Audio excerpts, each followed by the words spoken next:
Good afternoon, everybody. Good evening, good afternoon. So, welcome to this webinar to review the results of the first half year. So, it's a webinar which is specific to the institutional investors during working hours. It's a little early for our Anglo-Saxon investors, of course. But it's important to say that because Anglo-Saxon investors now represent 26% of our capital. So, welcome to all of you.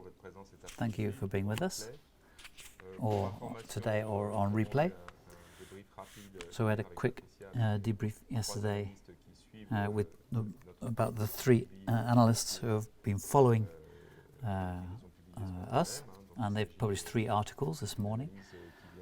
So that's CIC, Odo, and Port Zamparc. So you can obviously have access to those reports, and you can contact them directly for them. We're going to start with a word about our employees and a comment on headcount, which has increased slightly after big increases last year with growth. And that pace has slowed, of course, because we've recruited 11 people since the beginning of the year, compared to 333 people over the past 10 years. So I think the subsidiaries have structured their teams effectively, and we're looking forward to, if I can say that, to some slower months ahead. So that explains why there's a lower number. So if we look at turnover, retail activity has increased by 5.7%, which from our point of view is a good result because it's better than the market. We don't have stats for the market for the moment because there's a slight disagreement in terms of the actors involved. But I think we'll get those figures by September, October. But good performance in terms of our retail subsidiaries, and particularly for generators, which continue to be a good product and helping the business of Mecafar and Denmark in particular. The Pro channel has also progressed, modest progression, 3.7%. We'll talk about inflation later. But with this 3.7% increase in Pro channels, it means a reduction in volumes.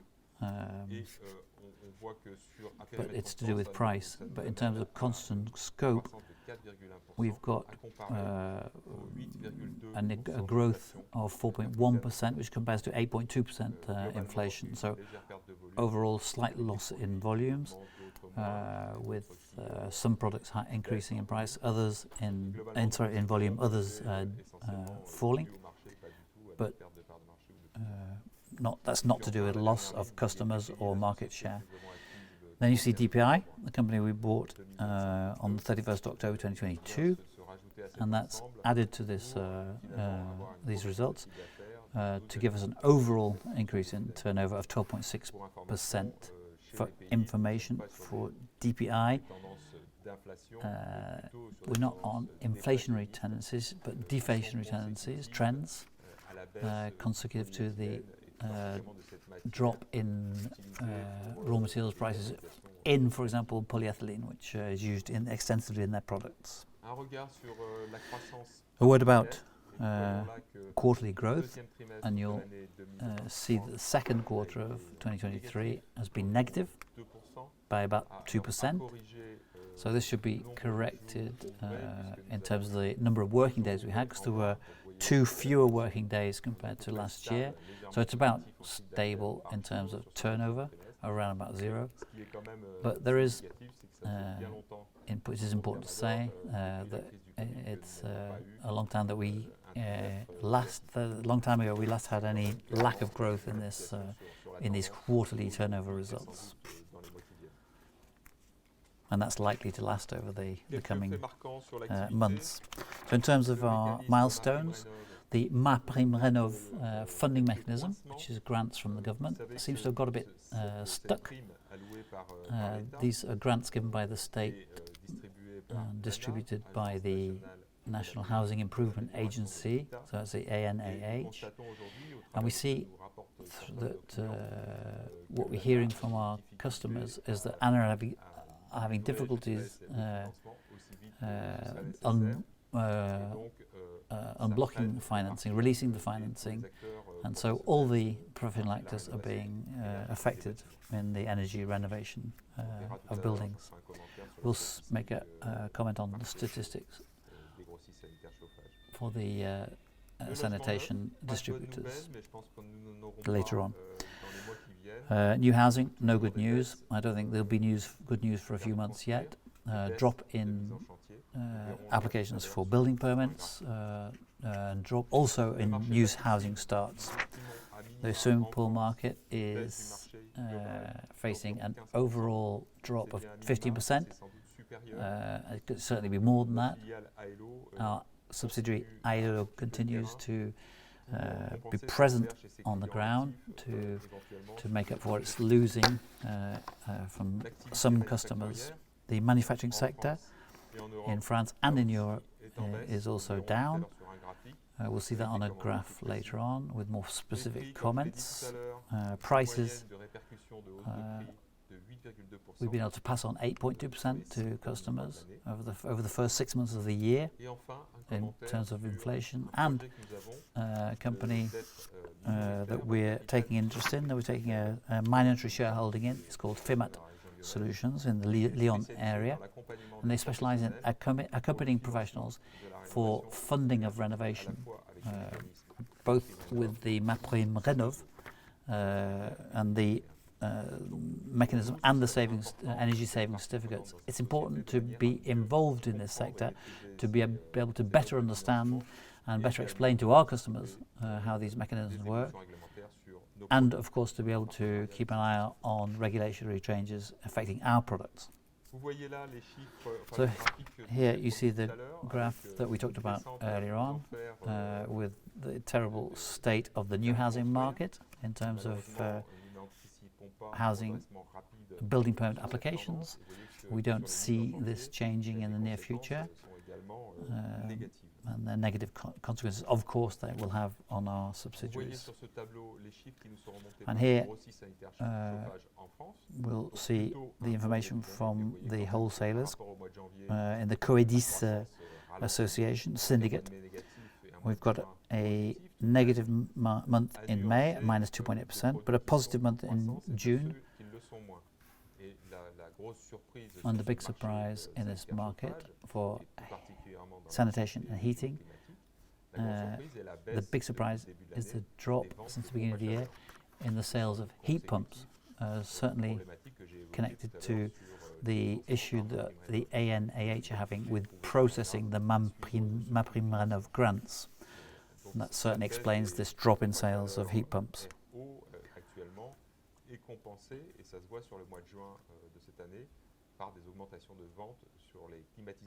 We've got an increase in sales of air conditioning systems to compensate for that drop in heat pumps. The industry sector in France, where the coefficient is below 50, that means there's a negative trend. We will continue to look for new market share, of course, to counter that. Internationally speaking, you can see the MPM index for Europe is very similar situation. Patricia's now going to comment on operating income and net profit. Thank you, Guillaume. So we're going to talk about the results. So we commented the increase in turnover at the end of June. And we see trends on turnover and net profit. It's followed a approximately the same direction as turnover increases. Positive situation, of course, and we consider that we have had a good first half year in terms of profit. If we take the operating income, we've got an increase of 14.2% compared to last year, where we had an encouraging result last year too, but to the end of June 23, with the activity of DPI for the first 6 months, which we didn't have at the end of June 2022. Good performance in terms of profitability. We're going to look at detail in a minute. Operational profitability, one of the key indicators we look at as a percentage of net turnover. So we're around 14-15%, which is a good result for our operating profits as a percentage of turnover.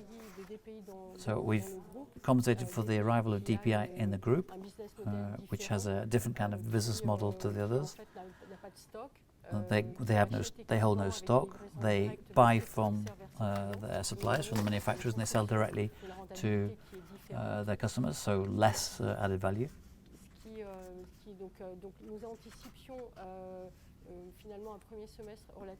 So we're anticipating a challenging first half year with slightly lower profitability, but finally we see pretty good profitability at 14.2%, and that reflects the fact that the other activities in the pro channel and the retail channel generated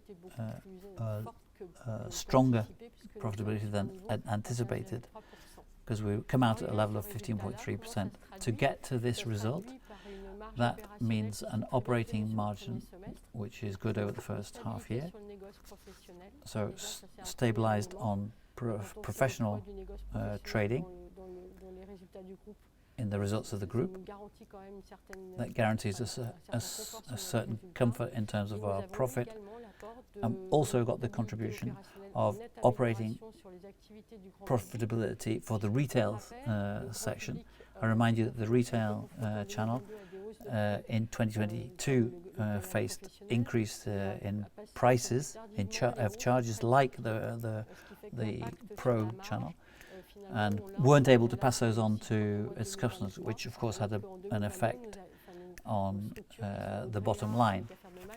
But with Odrea and other subsidiaries in 2023, we've been able to pass on those price rises. So that's for the pro margin.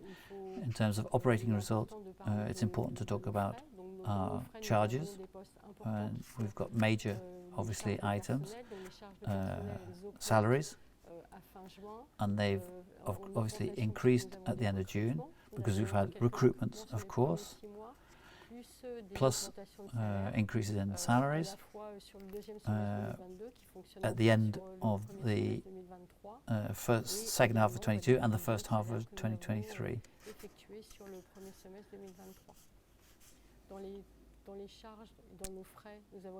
There's also transport. That's transport costs are stable. We've got a drop in volumes of sales, so there's a drop, mechanically a drop in transport costs, of course. So the element is the energy costs, because that's an element that we talked about in our communications, in our annual communications in 2022, with an increase in energy costs. Just to remind you, we had a contract until 2022, and then we had to renegotiate for 23 with the energy suppliers. So a major increase, which made energy costs 3 to 4 times more expensive. So that affects our charges with an increase of approximately 600,000 euros at the end of June 2023. So I'm going to comment on the elements below the operating result to arrive at the net profit. So financial charges, the financial result has increased. So we've got an increase in financial charges, that means. And those are linked to a loan, two loans that we took out at the end of October to finance the purchase of DPI for 31 million for 7 years. The other impact was the arrival of DPI with a structure which has its factoring service for its invoicing, so that adds cost and that affects our profit and loss statement. Taxes, we've got an increase because of course we've got more profit, and a key element taken into account compared to 2022, we got about 300,000 euro rebate in 2022, which of course we haven't got in 2023. And then all these elements bring a net result, net profit of which is up 10.66% of our net turnover. I'm going to the next slide. As you know, we've got sector-based information which is fairly detailed, results per subsidiary and profitability per subsidiary. The elements that we draw to your attention concern the activity, the retail activity. We have an improvement there in profitability, and that concerns Audrea, who has has now returned to profitability after a difficult year in 2022.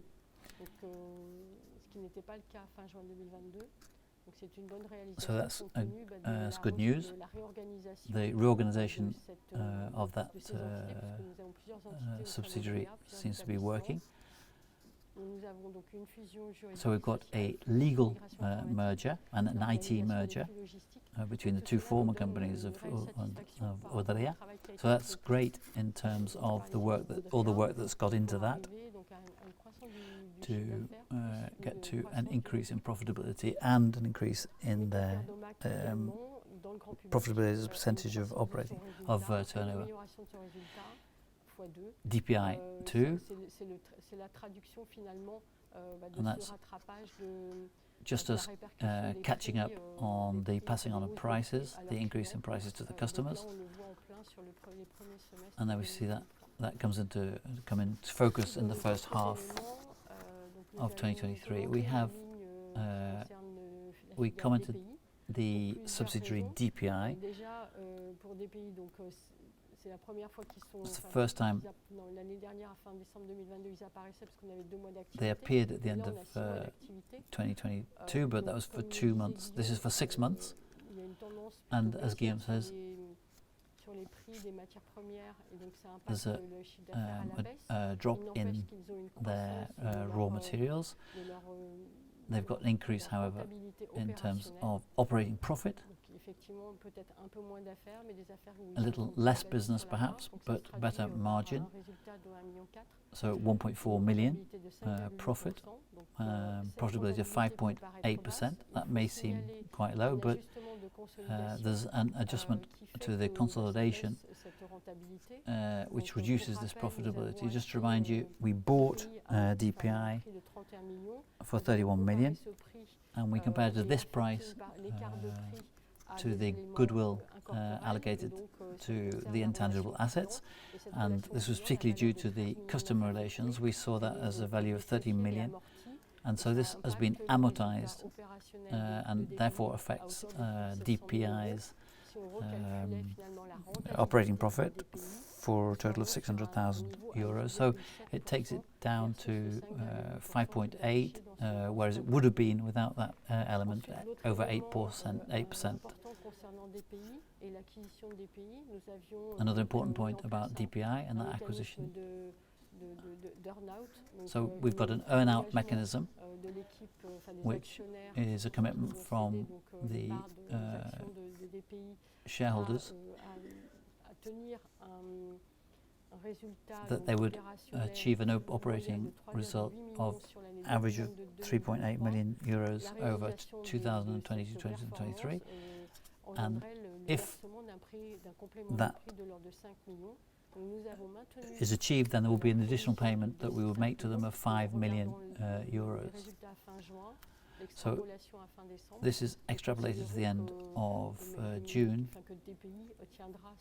and that's based on the assumption that DPI will keep to that commitment, and so we'll be paying that additional 5 million at the beginning of 2024.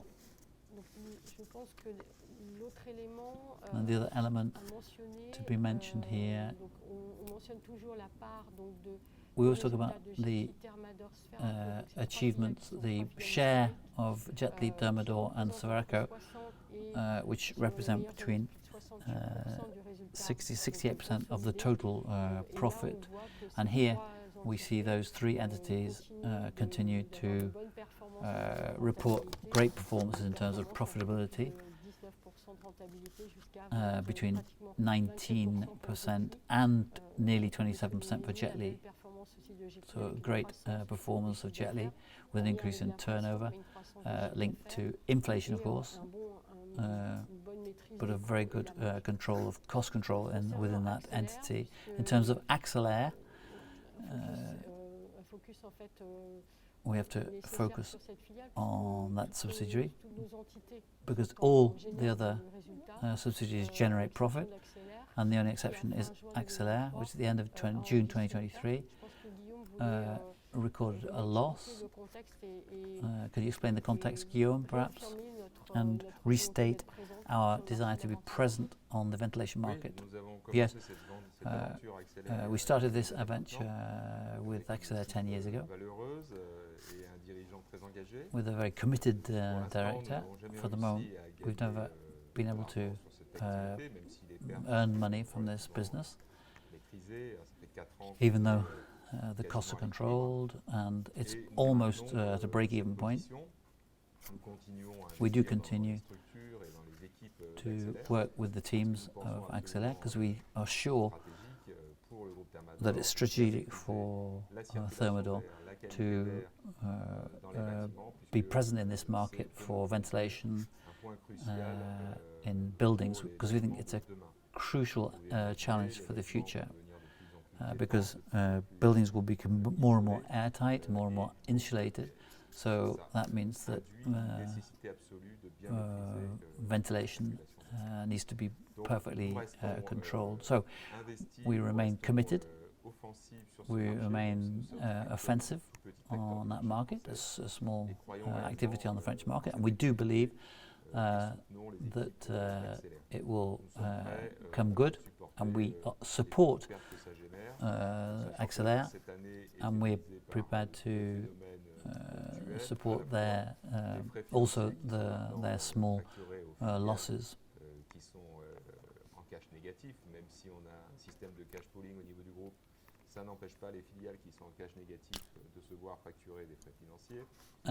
Negative cash position companies will obviously have to pay charges, and last year Axelair for the first part of the year was helped by the MaPrimeRénov' system, which was very generous on their dual flow ventilation systems. That's much less the case today.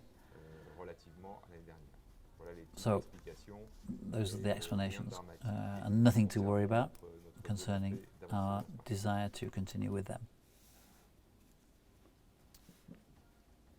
Nous allons donc passer maintenant. Merci Guillaume. So thank you, Guillaume.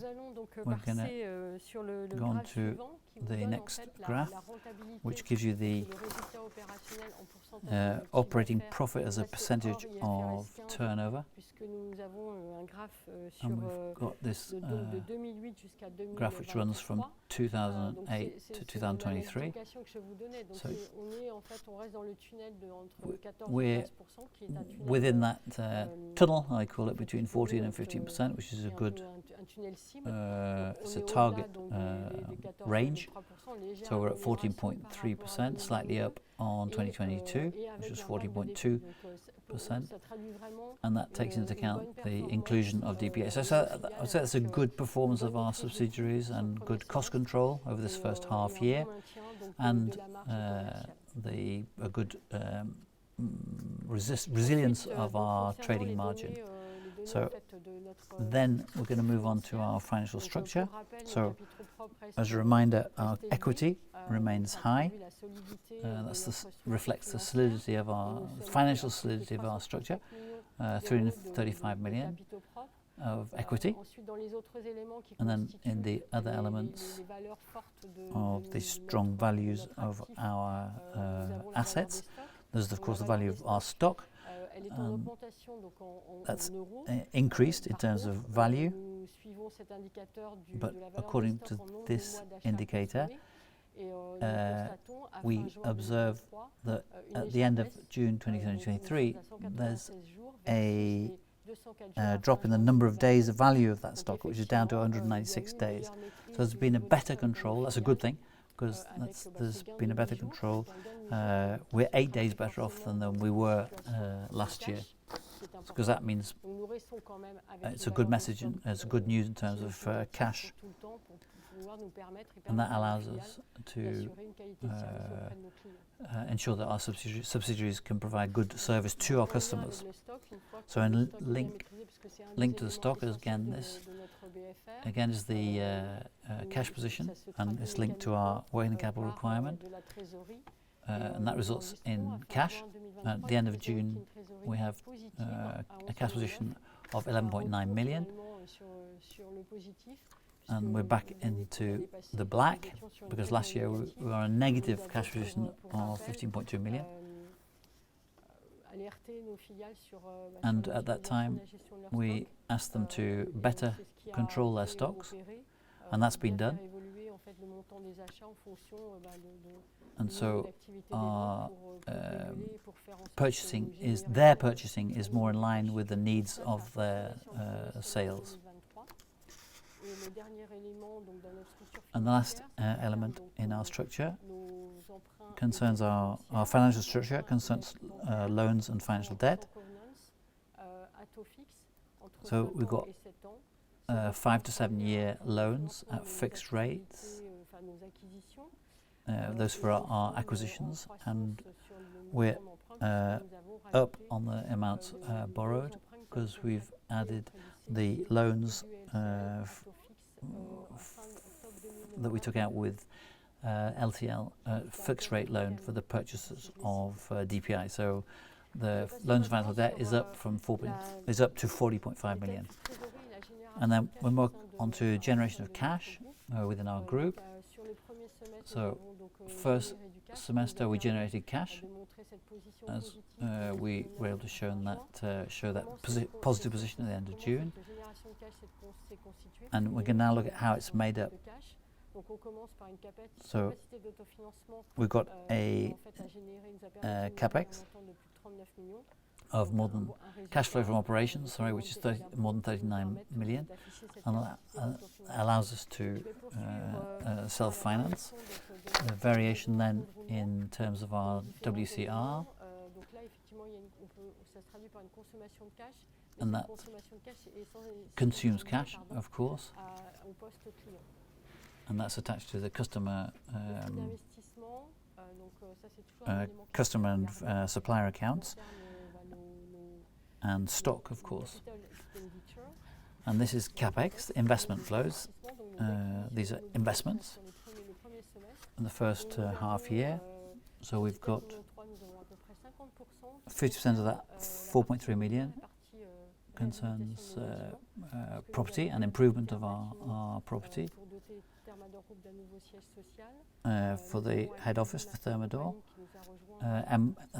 Upperlin moved last week, and in the same building is going to be optimized through renovation, energy renovation.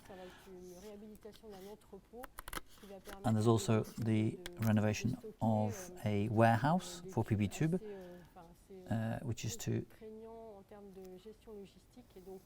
which is a big logistics challenge. So we've invested in that too. And that will be delivered in the second half of this year.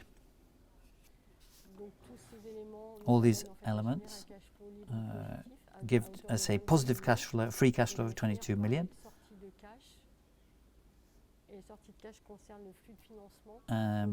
Cash out concerns the payment of dividends for around 17 million and repayment of loans for about 3.3 million. So the next focus is on our working capital requirement.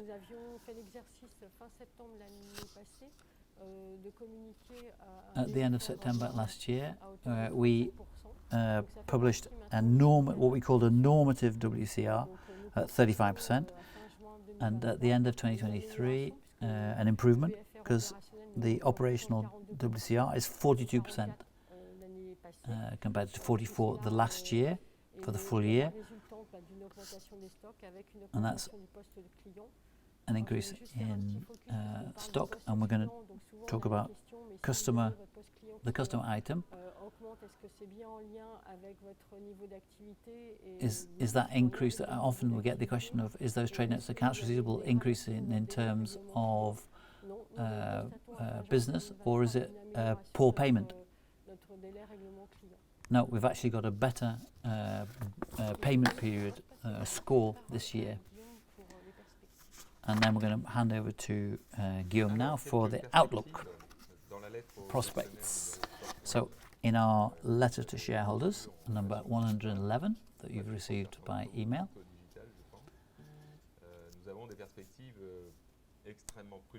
we're pretty cautious about what the outlooks are, the prospects are, especially new house building, and of course the industry indicators.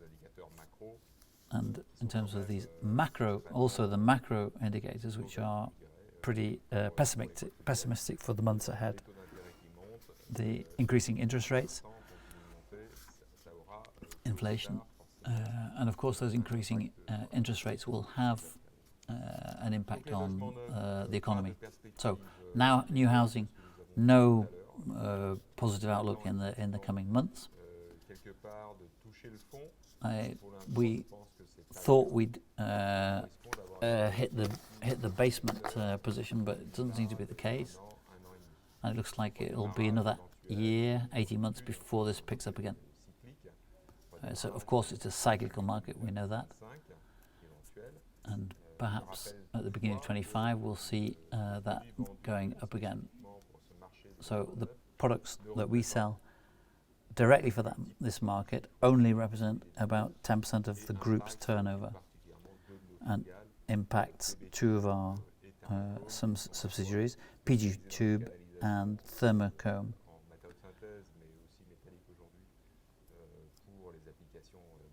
And therefore building applications mostly in tubing, and of course cooling and heating radiation systems for ceilings. MaPrimeRénov', even though today we've got this problem we talked about earlier with the Housing Improvement Agency, who was having difficulty deblocking the funds, we have good news because the public authorities are showing their commitment by increasing next year the total budget for MaPrimeRénov' from 2.4 to 4 billion euros, and that was announced by Elisabeth Borne recently, the Prime Minister. That's good news, and given the objectives of France in terms of reducing CO2 and greenhouse gas emissions by 2030, we do not imagine any decrease in this grant system up to 2030, and probably that will stretch to 2050.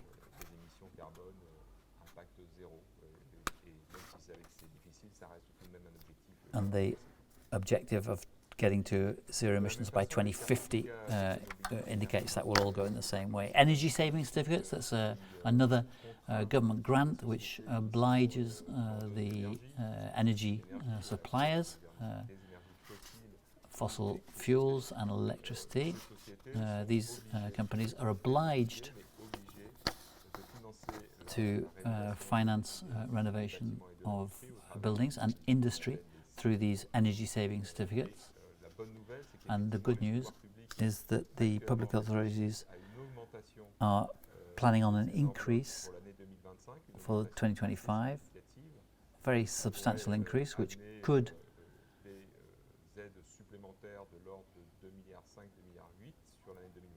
this could be 2.5 to 2.8 billion for 2025.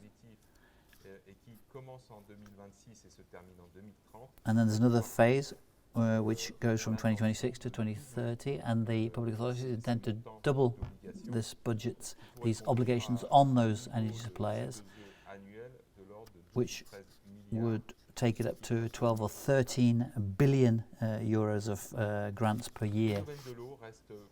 Water remains a major area for our subsidiaries, because you know the public authorities have planned 53 measures to save water in France and use water better. So we have equipment for that, both in terms of water harvesting, gently for many years, but also now with DPI, who sell systems to harvest water next to swimming pools. So these water harvesting systems are going to develop in the years ahead. And of course, another sector which interests us is the treatment and distribution of grey water for applications which don't require drinking water, so irrigation, cleaning, for example, but also toilets. And those are grey water applications, and they can use materials sold by the group. And a third point is irrigation. Irrigation is going to become very important for watering.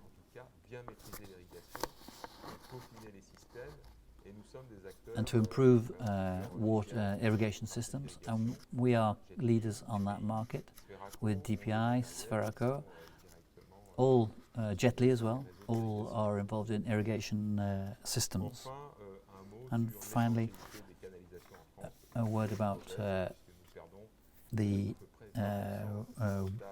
water, drinking water system in France, which are full of leaks, and maintenance and renovation of these systems will take a lot of time. There's a lot of pipe work to repair, but that will maintain that market for many years to come. And our subsidiaries, DPI, in the medium to long term, are assured in that area. Internationally, we remain. I'm sorry, I should have mentioned first industry. Industry in France is developing for us, in our activities. We're more and more active on the markets, so we think that we will continue to develop on that market in France. Also the case internationally, because our market shares are lower, of course, mostly Europe, but also Africa, where you can sell industrial valves in Africa. But in Europe, because our market shares are fairly low at the moment, but also because our activity is quite high with Sifco, for example, in terms of sales, prospection, we hope we'll continue to win market share in industrial valves. So positive internationally as terms of outlook. The DIY market in 2023 will be complicated, as I said before. We're expecting to have figures from September, October on this, but we do anticipate a slowdown in the DIY market in 2023, and we imagine 2024 will be difficult too, because of the the reduced spending power of French people further as a result of inflation. And finally, in terms of inflation passed on to customers, we do this calculation over a 9-month sliding period, a rolling period to the end of September. And we will give you those indicators at the end of September. But we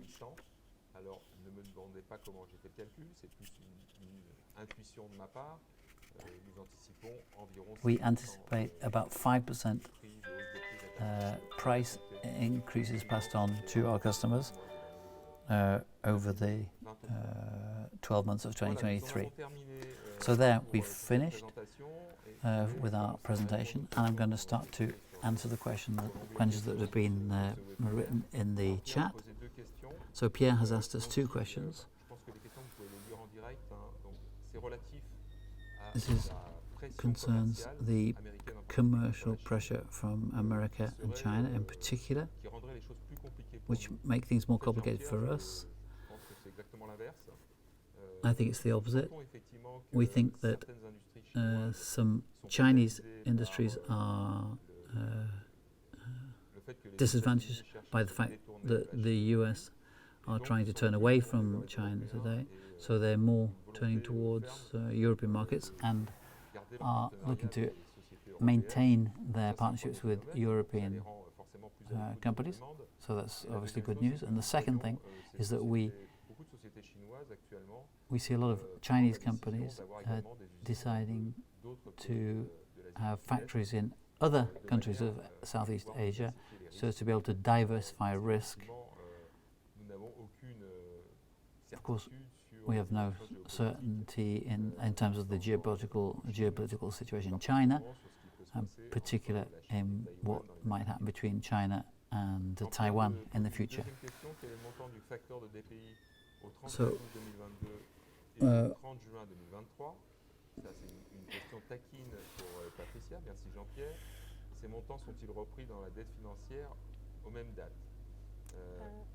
now, there's a question from Jean-Pierre, and ask, is there a link between the factoring at DPI? So, just to confirm, there is factoring at DPI. It's a mechanism used there because I explained they buy from their suppliers, and the supplier delivered directly to the suppliers, to the customers, sorry. When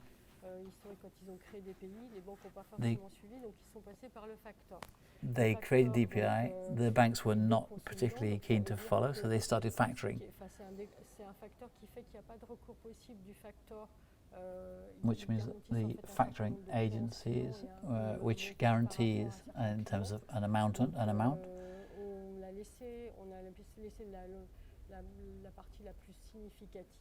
So we've left most of that in place, about 6.5 million to the end of June, in cash, in the cash position of the company.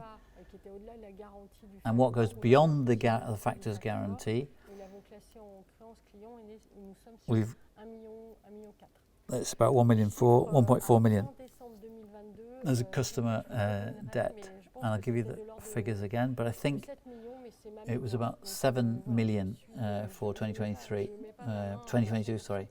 That's just from memory.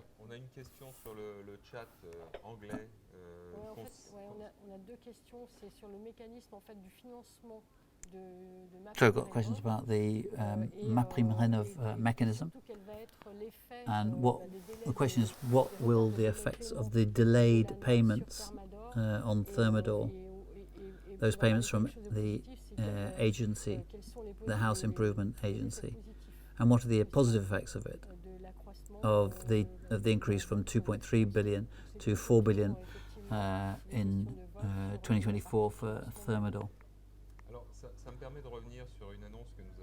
So it reminds me of an announcement that we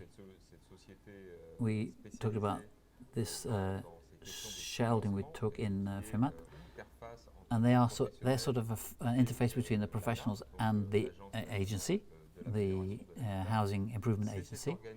And this organization was chosen by the state to distribute MaPrimeRénov grants to the professionals, that's ANA, and to private individuals in the end, because that's the actual mechanism allows modest earners to renovate their houses in terms of, for example, replacing an old boiler for a much better performing heat pump, insulation of the house, solar panels to produce your own hot water. So these MaPrimeRénov measures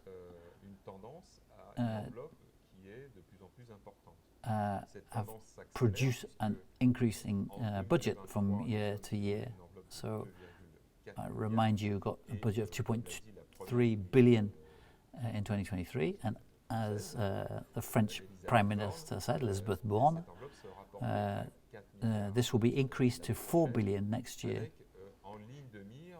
with the idea of having objectives in 2030 to reduce greenhouse emissions, but also towards net zero by 2050. So we do expect this system will be around for a long time, MaPrimeRénov.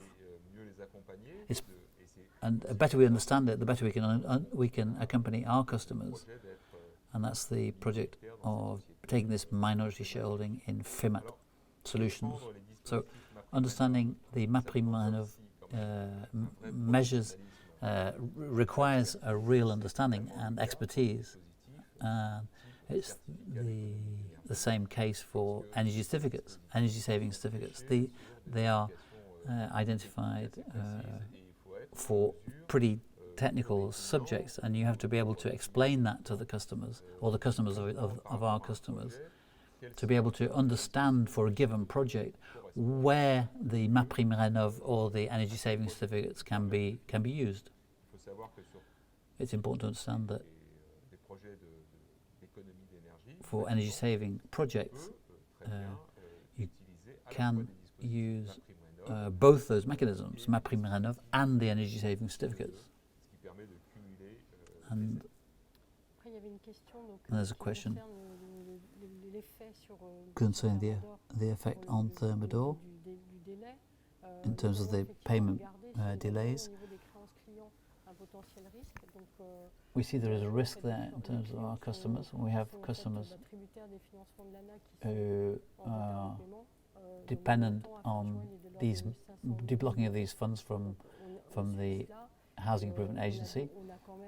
So we're following that, of course, closely. And it's important to say that even though these companies are having difficulty getting their hands on those money from those grants, it's important to say that we're sure that the money will be paid at some point. But the consequence is that it slowed down this renovation market, energy renovation market, and particularly for heat pumps, for water-to-air heat pumps. For the moment, I have no more questions on the webinar in French. In English, we have a question from Matt.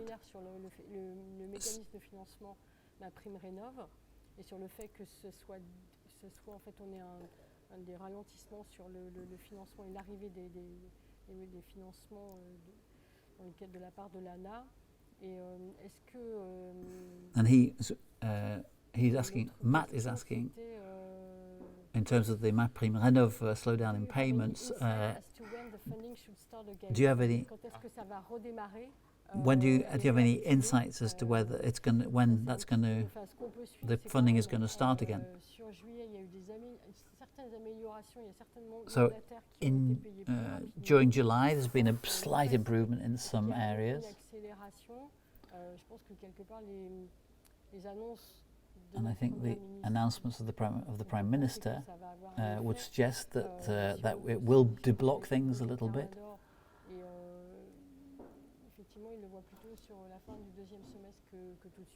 and imagine that unblocking by the end of the year. To explain, it's very difficult to predict what's going to happen, of course, and what the timelines are. It's important also to understand that the agency ANA increasingly carries out checks, because the public authorities, of course, have noticed that there's been abusive use of the system, and of course that's always the case. There will always be those who will try to fund work which shouldn't be funded by those mechanisms. So they are carrying out more checks than they did in the past, and that also explains why that's the releasing of funds has slowed down. We think that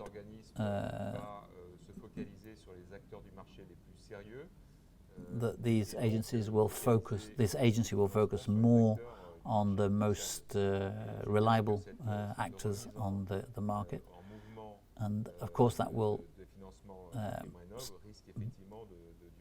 hopefully start moving their money around again, but it's unlikely to be a radical change before the end of the year.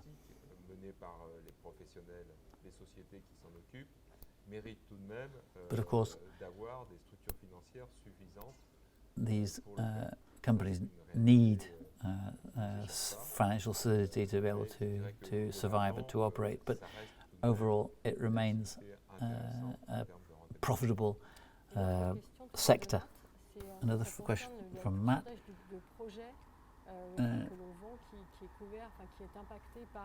The project, he's talking about projects that are impacted by this MaPrimeRénov' mechanism. What products are impacted, he's asking. We did an estimation with the Thermador managers, and they're the most exposed and that sell the most products that benefit from these mechanisms.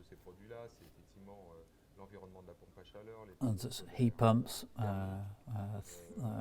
solar panels, equipment for solid fuel boilers.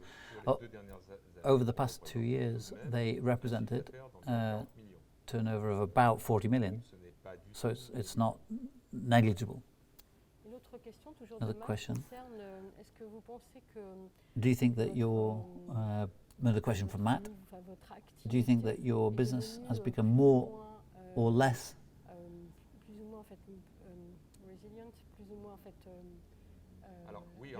resilient? We are resilient. Mais voilà, c'est ça. Mais en fait, la question, c'est de se dire, est-ce qu'on est plus lié cycliquement? Are we more linked cyclically? Do we resist better cyclically compared to 2008 and the crisis of 2009, which affected the construction sector? And he's asking, have we been able to be more resilient compared to that period?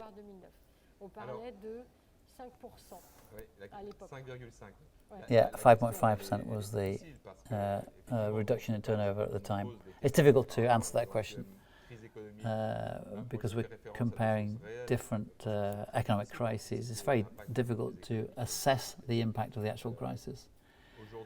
Today, is the Thermador more resilient? I think that we're no more resilient before, but we'll see when the next crisis comes.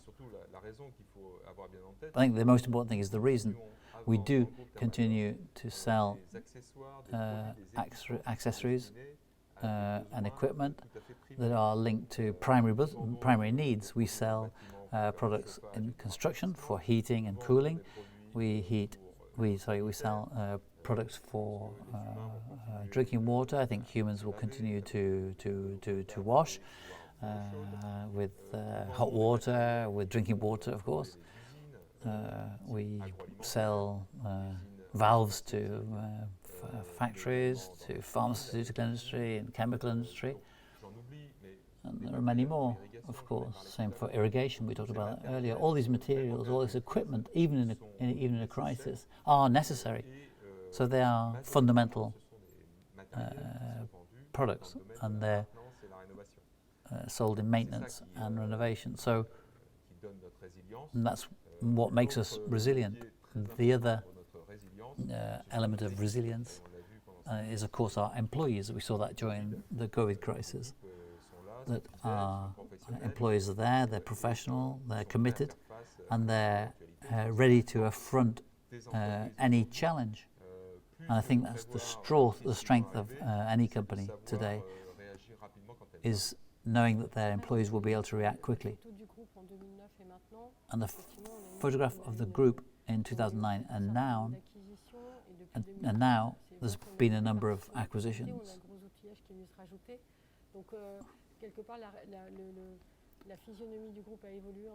So the physiognomy of the group has changed in terms of activity, but also organisation. Maybe we're better armed maybe today than we were in the past.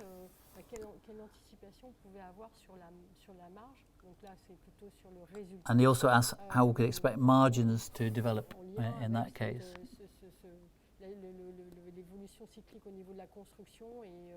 Of course, it's linked to the cyclical construction market. It's obviously the analysts asked us those questions last night. It's a complicated issue. We've got 70,000 items through our group for sale.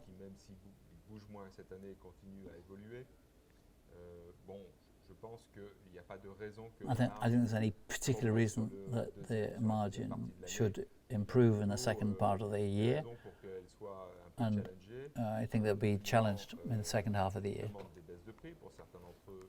Some of our customers are asking for price reductions. We cannot for the moment comply with. Of course, as the inflation effect is going to reduce as the year progresses, and will have a slightly negative impact on our margin. One positive effect would be the euro-dollar exchange rate, which is today more favourable, which helps us. 1/3 of our products are bought in dollars.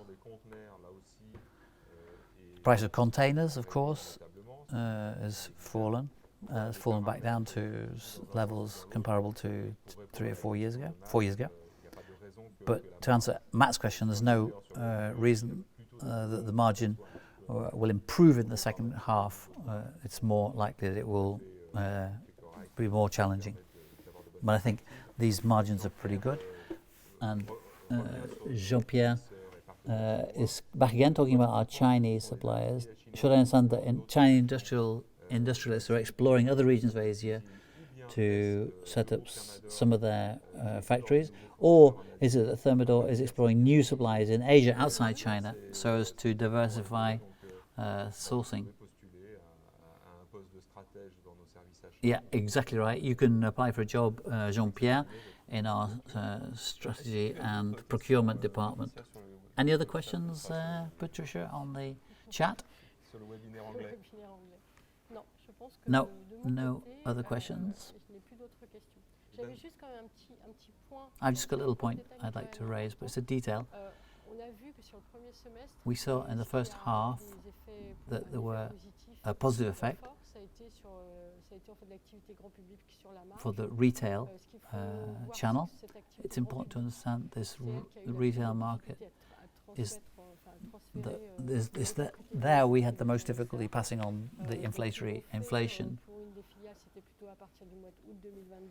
and it started to work in October, and the positive effect we had in that we had on the first half of 2023 will be less, of course, in the second half, because we've been able to pass that. In the euro dollar, the exchange rate in the second half of 2022 was unfavourable to us. It's better now, and the retail products are the ones that we buy most in Asia. So mechanically, of course, that will affect it too. So so thank you, Patricia, for that precise elements of information.